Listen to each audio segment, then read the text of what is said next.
এই মাসে এই ওষুধটা মে মাসে এই মাঝখানে মেডিকেল ভর্তি ছিল 15 দিন। আমি এখন ট্রাই করছি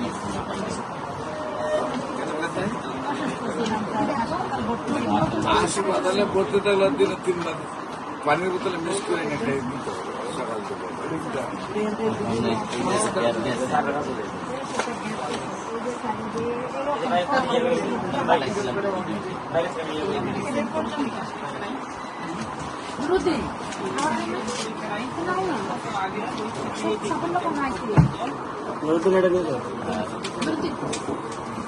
এইটা আমি ভিডিও করছি। আপনি তো কুমিল্লার না? আমি কারিগঞ্জে। আপনি তো স্যার যাইতেছেন নিয়ে এই ও আপনার কেন আমার জমে দেখা যায় তো আপনি তো সময় দিতেছেন নাকি মাসুম ভাই বলেই না। মাসুমে আমার বলেই না, আমার তো আসলে মেমোরি মাসুম মাসুম ভাই বলে আপনার প্রোগ্রাম এটা সেটা আজকে বলতে বলছে যাই হোক স্যার এই যে ভাতিজার যে তো আজকে কিন্তু ভর্তি নিয়ে আসছি ব্লাড ক্যান্সার আজগাড়াতে ভর্তি করে লাভ নেই।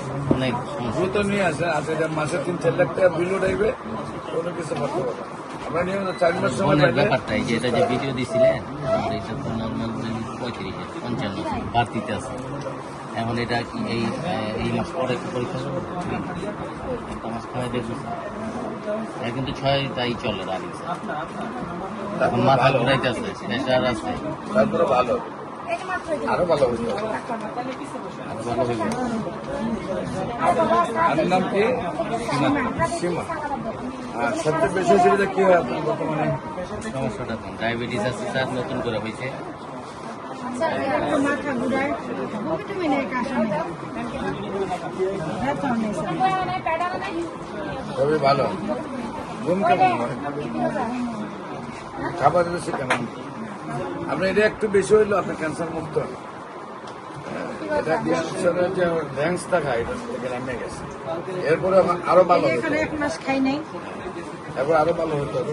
170 এখন খান না? বললাম স্যার আর কোনো সময় মিস করবেন না। আপনি যদি কোনো না কোনো কারণে যাতে সারাদিন খাইতে পারতেছেন না, সারাদিন ওষুধটা 3 ভাগ করবেন, আধা কাপ পানির সাথে মিশাইয়া সকাল থেকে রাত খাইবেন। আর স্যার যদি এই যে প্রেশার আর ডায়াবেটিস আছে এটার কারণে কি ওই ওষুধ অ্যালোপ্যাথি খেতে পারবে নাকি আপনি দিয়ে দিবেন? আমি দিচ্ছি তারপর খাইতে পারবে।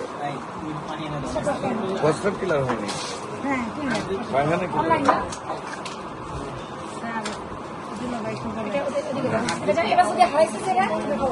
জি হারে হারে আর কি ওই যে এখন যে আমাদের ব্যাগ গিফট করে গেল না, উনি তো আছে এখানে। উনি কিন্তু পরিকল্পনা মন্ত্রে জব করে পায়ের এই জায়গায়, এখানে পায়ের এই জায়গায় হাড় ভেঙে গেছে ক্যান্সার।